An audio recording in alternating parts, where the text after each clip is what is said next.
اقتصادی و بیکاری دنیا براش بازیه.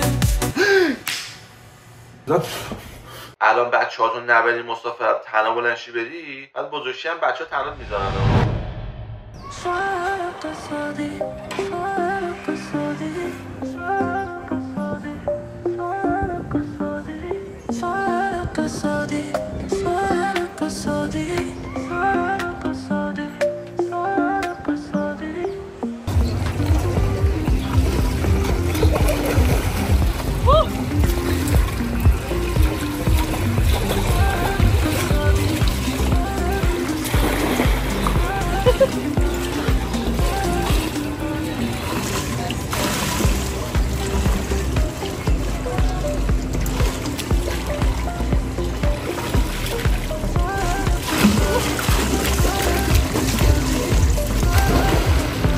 پاهای النا رو برای اینکه رضا فرشته نبینه سانسور کردم.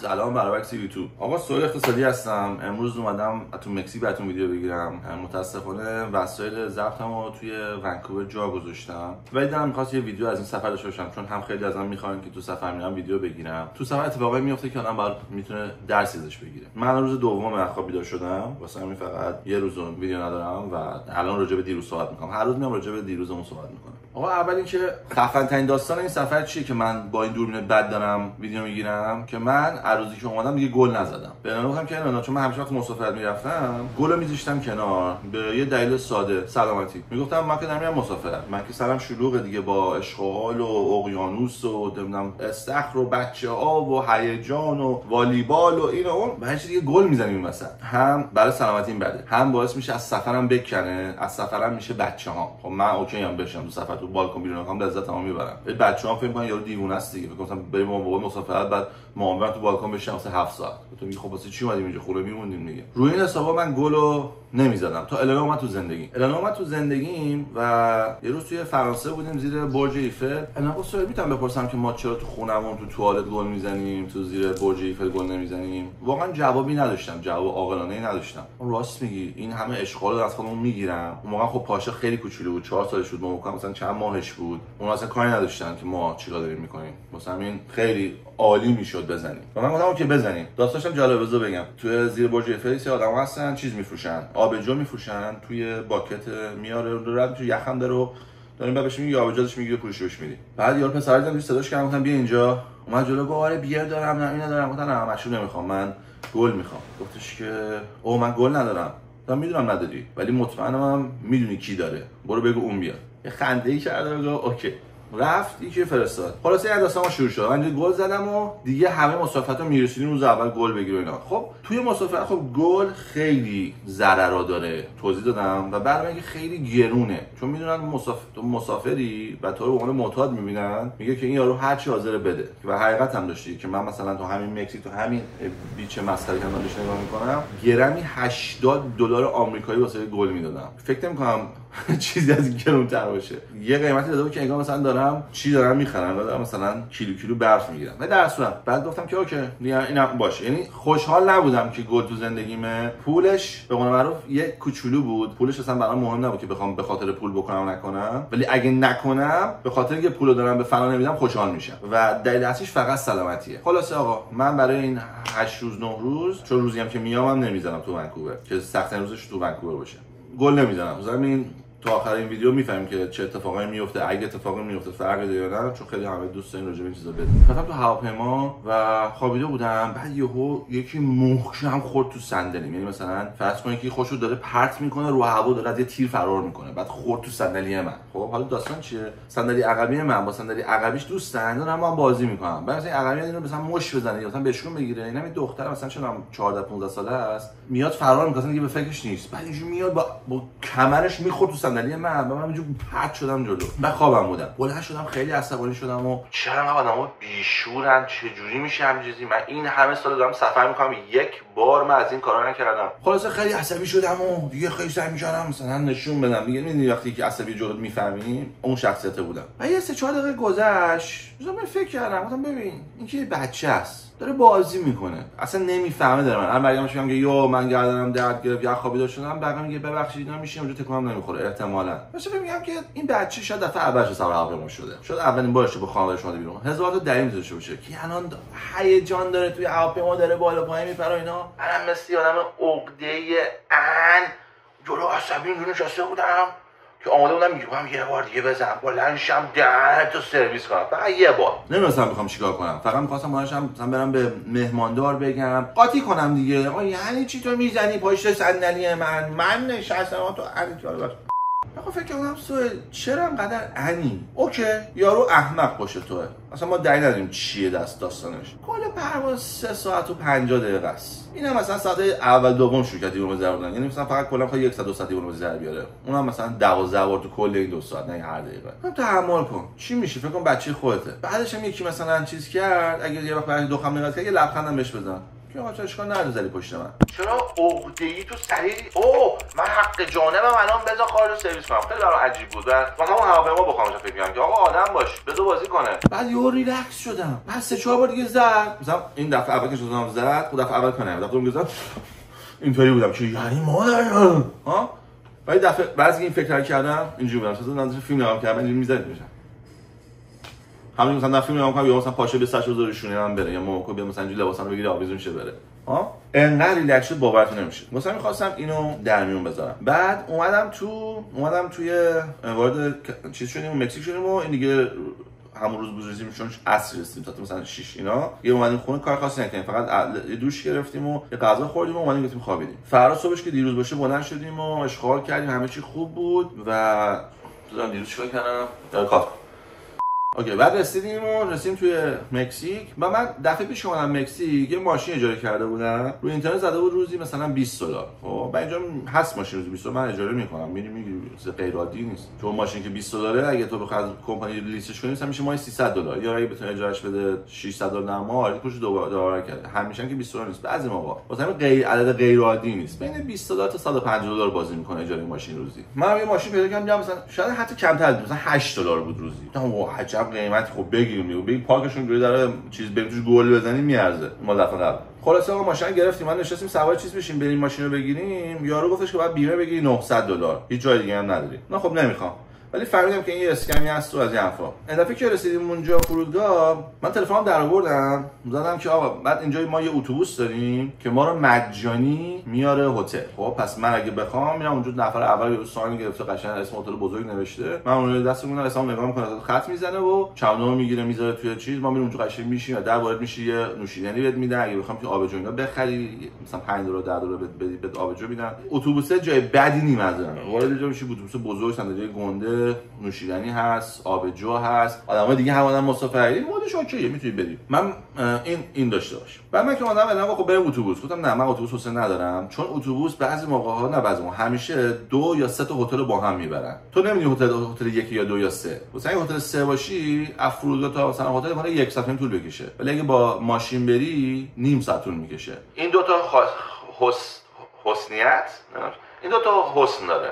یکیش اینه که تو وقتی زود میرسی تنهایی توی لابی میای اونجا صحبت میکنی، اتاق خالی زیاد هست، میتونی یارو هنوز کاری نکرده میبینی دستشون بازه. وقتی با گروه میای و 20 نفر 30 نفر هم میان دیگه باید صف بکشی، اگه یه وقت تو آپدیت کنی که بشنوه میاد گیر میده، واسه همین دیگه سخت‌تر میشه آپگرید کردن از این حرفا مجانی. و به خاطر این دلیل من اوبر رو میگیرم. حالا اوبر رو میذارم توی فرودگاه، اوبر در میاد $50 از فرودگاه تا هتل من. بعد میخوام فکر میکنم، میگم اوبر همیشه خیلی سخت میاد تو فرودگاه، یعنی همیشه تاکسی‌ها باش میجنگن از این حرفا، واسه همین فیلمی میذارن روش واسه فرودگاه این حرفا. گفتم بذار ببینم اگه مثلا زوم اوت کردم روی مپ یه چیزی پیدا کردم، مثلا زده بود مثلا خیار فروشی سهیل. زدم خیار فروشی سهیل تا هتلم، زد $22. یا $5 شد $20.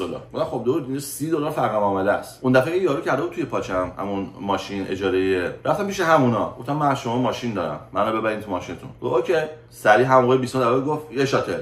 ظرف واقعا میگم شاید زیر 3 دقیقه، یعنی از اوبر 7 دقیقه طول داشت. زیر 3 دقیقه شاتل اومد، چمدونم گرفت گذاشت، ما سوار شدیم توی ماشین گنده خنک، نشستیم، ما رو برد قشنگ هتل از فرودگاه بیرون رو به جلوی خودشون. تا هم پیاده شدیم، من رفتم تو گفتم اینجا باید بیمه بگم یا بیمه مجانیه؟ گفت نه باید بیمه بگم. گفتم اصلا نمیخوام. تو 5 ثانیه کار کردم، اونم بیرون، زدم اوبر من پیکاپ کرد رفت. و من با این یک کار کوچولو 60% سیو کردم رو پول تاکسی. حالا یکی از الان همین که داره ویدیو میبینه میگه هر چه خسیسی بابا، تو که میلیونری، تو که رفتی مکزیک حداقل $5,000 $10,000 خرج کردی، حالا $50-30 اضافه بده دیگه، دیوونه ای. من با این میخوام بحث کنم تو این ویدیو، تو این برای این قسمتش، که داری اشتباه فکر میکنی. اینا فقط حرفایی که آدمو دور و بهت زدن که باعث بشن که تو پولاتو به فنا بدی، که اونا احساس خوبی داشته باشن که تو دیرتر موفق میشی و اینو تو باور کردی. من اگه خسیس بودم به غیر از اتوبوس هیچ چیزی سوار نمیشدم. بحث تموم شد. هیچ چیزی نمیتونی الان کسی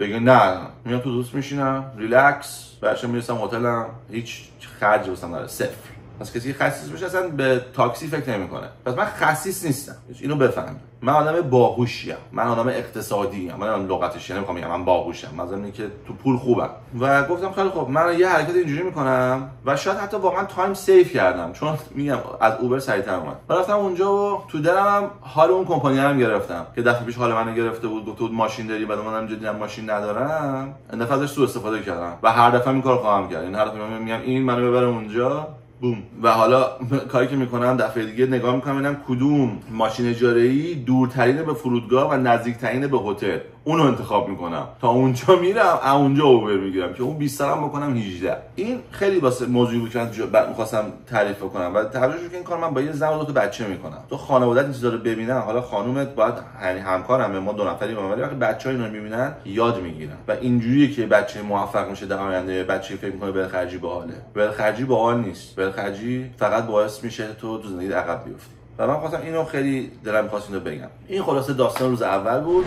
سهیل اقتصادی و بیکاری، دنیا براش بازیه، میخواد راحت بگذرونه اما برنده رو نمیدونه، با دوستا میده شوخیاش، فردا رو نمیبینه تو چشم.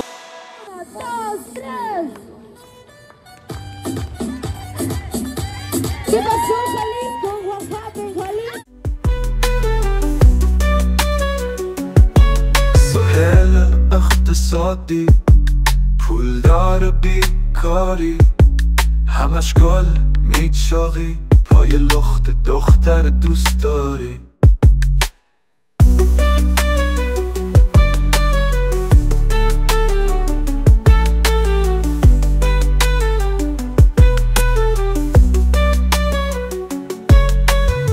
سهیل اقتصادی، پولدار بیکاری، همش گل میچاقی، پای لخت دختر دوست داری. روز دوم. آقا روز دوم تو وقتی گل نمیزنی اشتهات کور میشه. وقتی در لول ما میزنی، من مثلا شاید روزی 10 تا 15 تا گل میکشم. واسه همین وقتی نمیذاریم تو غذا بخوریم. حالا من نه دیروز غذا خوردم، نه روزی که رسیدیم، الان صبحانه شدیم، همه رفتن صبحونه. من گفتم میخوام بشم با بچه‌ها یه گپی بزنم و صبحونه نمیخورم. روز دوم رفتیم غذا بخوریم و به موموکو من آووکادو دادم، تنجیزی که میدونم میخوره. اینجا غذا هتل خیلی غذاش بده. بعد اونم ناز کرد، گفت نه آووکادو زیاد و اینا. من روش قاطی کردم و گفتم آقا من دیگه غذا نمیدم امروز. بعدم هی چیز کرد، النا خواهش کرد بهش غذا بده. گفتم نه. هی النا گفت آقا مسافرتیم. گفتم ببین این داستان که مسافرتیم چه ربطی داره که با گم بزنیم تو تربیت بچه‌مون. اینو دارم واسه این لحظه میگم. آدم‌ها رو دیدن وقتی مسافرت بچه‌ها رو ول میکنن، میگن مسافرت یه چی دیگه باش. یعنی مثلا مسافرت اوکیه غذا 2 تا بگیری یکیشو تموم نکنی، مسافرت به اوکیه این کارو کنی اون کارو کنی. و به نظر من اوکی نیست. به نظر من اگه بچه‌ای داره کار بد میکنه تو هم مسافرت باید بهش یاد بدی و حتی بهتر یاد میگیره. که ما تو مسافرت بودیم همش حال میکردن، من نمیتونستم. چرا نمیتونستم؟ به خاطر اون کار بد. پس بیشتر یاد میگیره. از اون ور میفهمه که تو احمق نیستی که یه جای خوشحال میکنی بگی آقا من خوشحالم به جهنم، تو هر گویی میخوای بشی بشو. تکنیکی داری اینو میگی دیگه، میگی من الان مسافرت میخوام حال کنیم وقت تربیت ندارم. خب چرا؟ از اون ور کی تو مجبوری بچسی به بچه‌هات واسه چند روز تکون نخوری هیچ کی نیاد وسطتون؟ پس اگه بهش بگی بهترین جا واسه تربیت بچه مسافرته. چون چیزی بهش میگی به تعداد مسافرت کسی میتونی چک بکنی داره اتفاق خوب میفته بد میفته، یاد میگیری راجع به خودت که آقا اگه مثلا من داد زدم دیوارو زدم شیکوندم بچه 2 روزه یاد گرفت یا نه من این کار کردم یاد نگرفت پس این کار دیگه نکنم. که بهش آروم گفتم چه خوب یاد گرفت، فقط بعد 3 روز تکرار میکردم. او تو خونه نمیشه 3 روز بچه تکرار کنی، چون یه روز دوم مامانم به بچه‌م میبره، ها سوم صدق خواهرم به بچه‌م میبره، روز چهارم مدرسه است، کلاس اینه کلاس اونه، من نیستم دوستام یا انقدر برنامه هست تو نمیتونی یه چیزی رو ست کنی بی خط بگی این خط ماه. حداقل من نمیتونم. تو مسافرت این اتفاق خیلی راحته. واسه همین تو مسافرت بچه‌ها رو ول نکنین و بچسبین. این درسی که روز 2 یاد گرفتم. یه درس دیگه روز 2 داشت. آقا النا همش قور میزنه راجع به مثلا غذای اینجا بده. خب غذاش بده دیگه، ما فهمیدیم. دفعه پیش اومدیم اینجا غذاش بد بود میدونستیم. یه چیز خیلی خوشمزه داشت. استیک بود و با بینز و اینا اصلا عالی بود. یه استیک هم می‌خوری عشق می‌کردی، بینزا رو می‌خوری عشق می‌کردی، واسه چیزی تنقلاتی که داشت بود عالی بود. خیلی خوب بود. یعنی من اصلا اومدیم به عشقمون اومدیم. آقا هر روز می‌بینیم واسه 7 روز اونو می‌خوریم. صبح که تخم مرغ می‌زنیم، نهار نمی‌خورم. ما مسافرت های از یه خانواده یادم خیلی حال کردم باهاشون. ما مسافرت صبح نهار نمی‌زنیم. برای اینکه وقتی نهار می‌زنی باید 3 تا کار تو روز انجام داده بشی. آره چون تو خونه غذا تو یخچالته، تو مسافرت نیست، باید بری یه کاری واسش بکنی. تو حاضر شی تاکسی بگیری بری یه جا بشینی غذا بخوری بلند شی تاکسی بگیری بری خونه 2 ساعت 3 کاره. مثلا تو 3 تا 3 ساعت در روز میشه 9 ساعت. چقدر در روز وقت مثلا حال کنی؟ اینا صبح بلند میشن خب صبحونه میخوردن توپل دیگه هیچ چی نمیخوردن تا شام تا ساعت 7 بعد 7 میور شام میزدن تا فردا صبح. من اینو از خانواده یاد گرفتم خیلی سیستم باحالیه. خلاص من گفتم صبح که تخم مرغ میزنم جلوم درست میکنم تمیز هیچ آشغالی نداره، شبا میرم طرف چیز، شبا میرم طرف این غذا. آقا شب اول بسته بود، گفتیم خیلی خوب این رستوران بسته، رفتیم ایتالی، رستوران ایتالی زدیم و ماکارونی خوردیم با شنیسل مرغ. خوشمزه است ولی خب کیفیت نداره، روغن سرخ شده برای من حداقل. روز دوم باز شد، رفتیم دیدیم اون غذا رو برداشتن تو منیو دیگه. خلاصه چیز شد، خیلی ناراحت شدم. النو رفتش به منیجر قرض زد، به اون یه کاغذ گرفت، اشتباه نگم همین، آره یه کاغذ گرفت که توضیح بده توش چیکار کرده، چی ناراحت بوده، چیکار میخواد. بعد اینو گرفته داره پر میکنه. میگم نه واقعا فکر کنم کسی اینو میخونه، مکزیک دختر گل. بعد کسی اینو بخونه میگه به چپشه. اینجا یه نفر رئیس اومد گفت آقا گوشتمون گرونه چجوری کم کنیم؟ گفته این رستوران مثلا داره روزی 100 کیلو گوشت بزنه. آقا یه استیکشو حذف کنیم. برنامه این بوده. النا خیلی چیز بود که بره حتما به این نفر بگه من ناراحتم و یه چیزی بهش بگم. من گفتم آقا ول کنی. این که همه میخوان یه چیزی رو ببینن. آقا من فهمیدم این اشتباهه و من میدونم که این کار نباید اینجوری باشه، پس بیا بریم خار یارو سرویس کنیم بهشون بفهمیم کاتون اشتباه بوده. آقا بی خیال ول کن، هیچ کی شما چی میگی؟ یعنی نظر آدما چیه؟ یا خودم بیزنسمن بودم دیگه، یه مسیج میزد اگر به نفعمون بود مالی یا ضرری برای مالی نداشت و کارمون رو بهتر میکرد آره میکردیم. من مثلا میگم یا یکی مسیج میزد آقا شما که انقدر گنده این و اینا جنساتون رو شبونه بفرستین، پول نیست ما بس 3 روز وایسین. ما خود من جنساتون شبونه بیزنس باید ببندم. اون یارو یه آدمی بوده مثل النا دیگه، فکر کرد که الان خوبی میکنه یا داشت مثلا حق جانبی بوده. آقا داری جوهر رو میفروشی $200، خب دیگه حالا $10 هم بده دیگه اضافه. نه ما کل بیزنس اون $10 داریم میچرخه، اون کل اون اوردر مثلا $30 سود داره، اگه $10 بدم 33% سودم میپره. مثلا نمیتونم.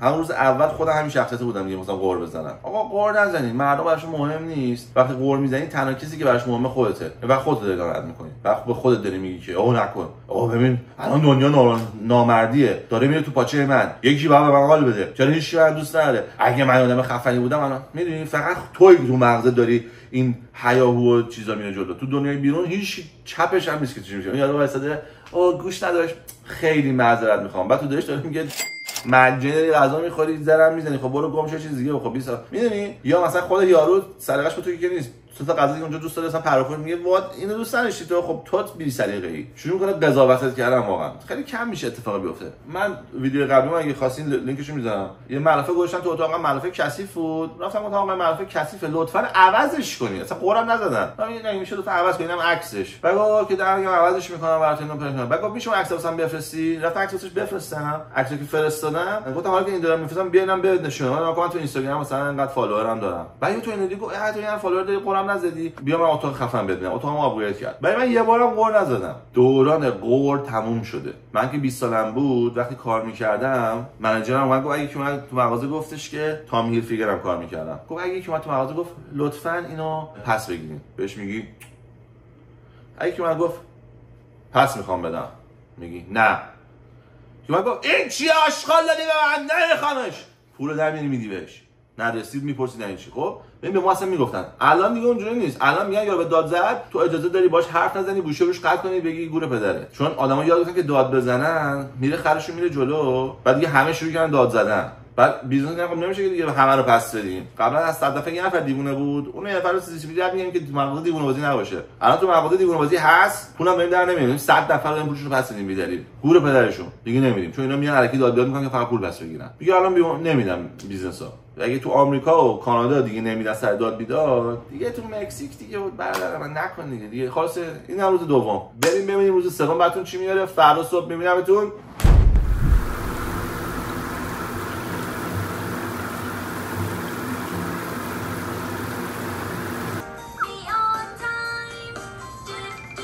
Angry. That's it? Yeah, just have like 3 seconds and then one phone.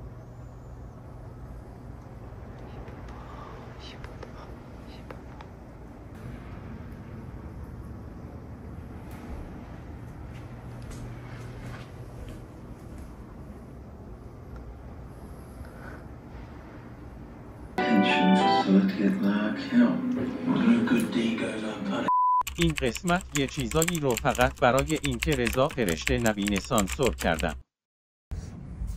ماما چی گفتی؟ تو وسط مکزیک عشق فردایی که میری پیش شیشی؟ خب آقا برمیگردیم. من از شوخای امروز یه روز مونده به روز آخر. من دیگه ویدیو ضبط نکردم چون اتفاق جالبی نیفتاده بود و الان نمی‌خواستم دیگه وقت تلف کنم. من صبح برمی‌دارم مسیج اومد از یکی از این کمپانی‌ها که اگه می‌خوای پاشو بیا باهاماس و مثلا حال و حول کن و مثلا 50% تخفیف. بعد خب قیمتش خیلی خوبه و اینا، گفتم اوکی مثلا بکنیم این کارو. بعد الان بهش گفتم کلی خوشحال شده، آخ چون من باهاماس دوست دارم و بریم از این حرفا. با اینکه بودیم داشتم گفتم که آره مثلا فکر کنم بچه‌ها چه حالی می‌کنن اینجا. گفت بچه‌ها رو می‌خوای بیاری؟ آره دیگه من با مثلا اون عکس دیدم اصلا به عشق بچه‌ها بودم دیگه. نه اونجا کازینو داریم می‌خوام بریم اشغال کنیم، نمیشه بابا چیز بچه‌ها باشیم. بابا اصلا یک ثانیه هم نمی‌فهمم حرف النا چی داره میگه. من دختر دیوونه است میگی مثلا اصلا میگی چی داره میگی. با یه آقا اینجا دوست شدیم، خیلی مرد باحالی هستش، این آدم باحالیه، با خانومش و دو تا بچه‌ش مال همون شهر ما هم هستش از کانادا. با هم دوست شدیم، این بچه‌ها همش هم با هم بازی می‌کنن. دیشب اومدن اینجا بچه‌ها رفتن توی هات تاب، بهش گفتم بچه‌ها می‌خوان آب بپاشین تا جایی که میشه دیگه. سقف همش رو خونه آب میپاشید، یعنی پنجره بسته و یه سری ما باز کردیم با هم فاصله آب ریخت تو خونه. یعنی عشق کردم با هم دیگه. چه آدم باحالی هم هستش. بعد اومد یه حرف خیلی قشنگی زد. من تا به موضوع فکر نکرده بودم. به النا گفتش که ببین الان بچه‌هاتون نبری مسافرت تنها بلنشی بری، بعد بزرگشی هم بچه‌ها تنها میذارن و اینا خودشون ما میشن دنبال خودشون میگن خب اون تنها میرفت تنها خوری دیگه، این نازد یاد میگیرن. من تا به این موضوع فکر نکرده بودم. چه حرف قشنگی زدم، راست میگه. من واقعا اگه برم باهاماس شخصا بدون اینکه تا داشت یعنی به اون فکر کرده باشم، اگه من برم باهاماس و بچه‌هام نباشن روز دوم واقعا بغضم میگیره. الان که دارم این ویدیو رو ادیت میکنم سهیل تنهایی رفته سفر و استوری گذاشته. آقا بلنشم آدم وگاس تنهایی بدون النا، چه کار اشتباهی، اصلا فان نیست. فکر کردم الان میام اینجا عشق و حال، بخور و بخواب و بازی و عشق، اصلا پشمام ریخته. رابطه خوب چقدر خوبه واقعا. همیشه رابطه قبلیم آرزوم بود جدا شم، هر وقت جدا میشدم بهترین وقت زندگیم بود. داشتم برمیگشتم داشتم سکته میکردم که داره تموم میشه. دهن النا سرویس، تنهایی هم از من گرفت.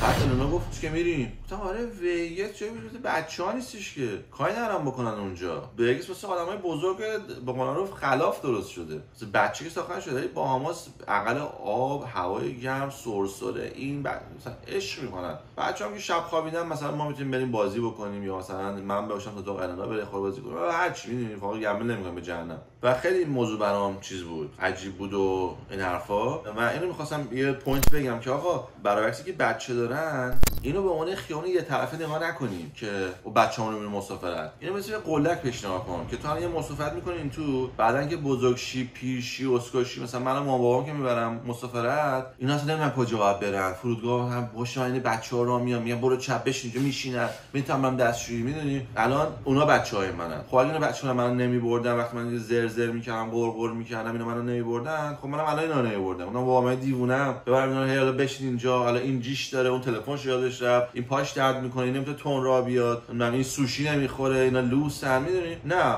همه چیزو به جون می‌خرم میبرم چون همون قلکه رو دارن الان باز می‌کنن که دیگه ازش برمی‌دارن. و من چقدر این فکر نکرده بودم. یعنی من آدم خفنی نیستم که مامان بابامو میبرم مسافرت. مامان بابام آدم خفنی هستن که منو بردن مسافرت و من الان فقط هم پس میدم. قلکو درست کردن کار سختیه، خالی کردن که کاری نداره. اونا پر کردن الان دارم من خالیش می‌کنم، کار آسونا رو من دارم می‌کنم. حالا من بعد قلک بچه‌هامو پر کنم، این کار سخت است. به قول همین النا که آره من می‌خوام تا 3 صبح بلند شم بوم چیکی بوم بکنم بعدش برم کازینو. خب نمیتونی مادر سگ بهش کنم من می‌خواستی همین زندگی چی با تو واسه بچه دار شدی. تو که من تو رابطه که من که بچه نداشتم، تو با بچه اومدی تو رابطه و اگه بچه دوم تو بازی به خاطر توئه. اگه نه مثلا من آدمایی بودم که حتی فکر نمی‌کنم ولی امکانش هست، نمی‌دونیم دیگه. امکانش بود که من اصلا بچه دار نشم. پس اگه حالی که من بچه دار شدم اینا دیگه می‌خوایم با بچه‌ها اشغال کنیم. بچه یه ماه دو ماه که نیستش. یه بچه مثل از ازدواج سنگین‌تر، یعنی تو زندگی فکر کنم هیچ از ازدواج سنگین‌تر نیست دیگه. بچه 10 برابر ازدواجه. چون بچه رو از تو هیچی به وجود میاری، از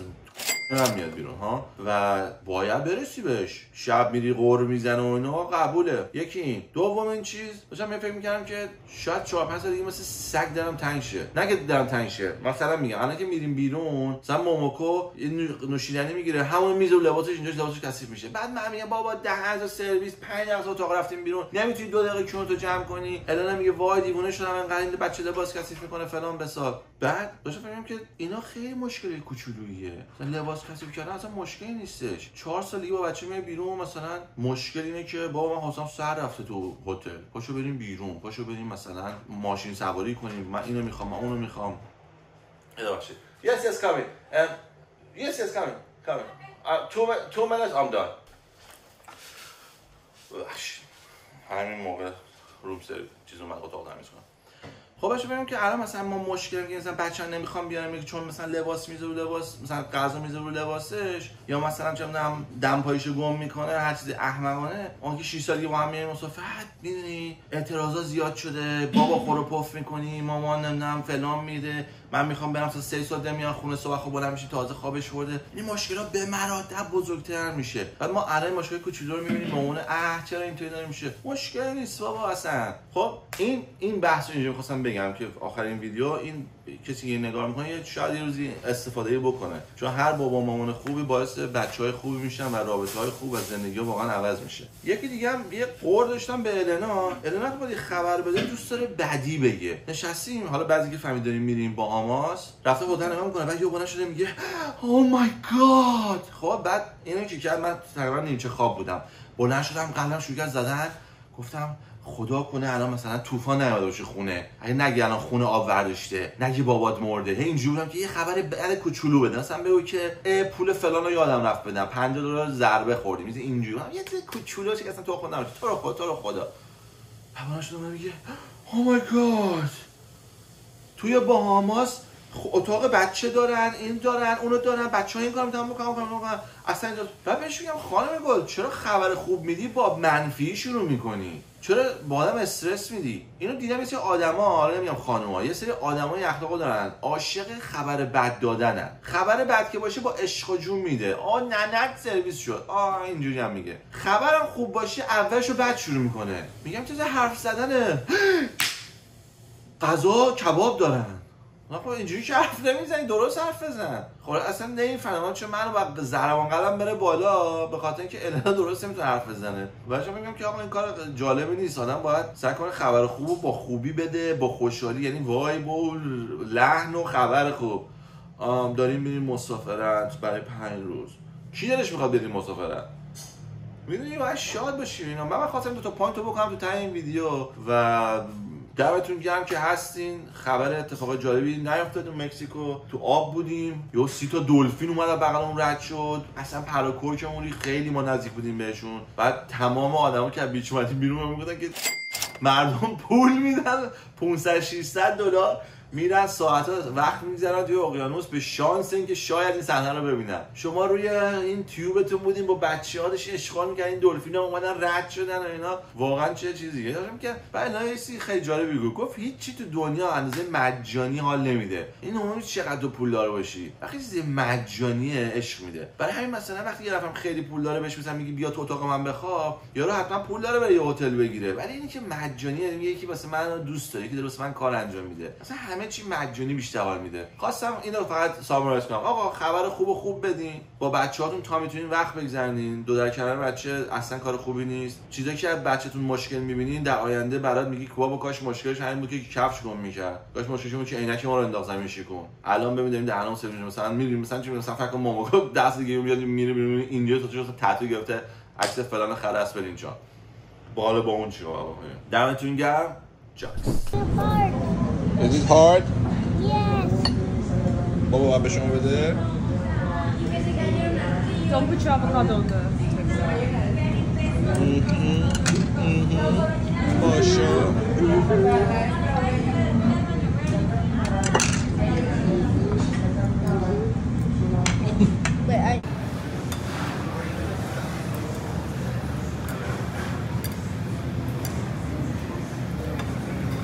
باشه واقعا گندت بزنن.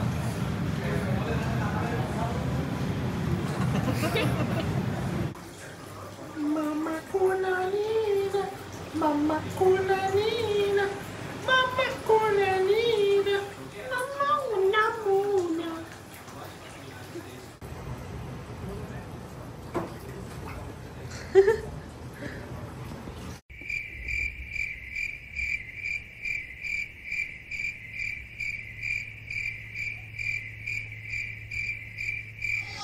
بابا برقص واسه بابا، برقص واسه بابا، حرف نزن، برقص، دنس. آها دنس. یه دونه بک فلیپ هم، یه فلیپ هم بکن.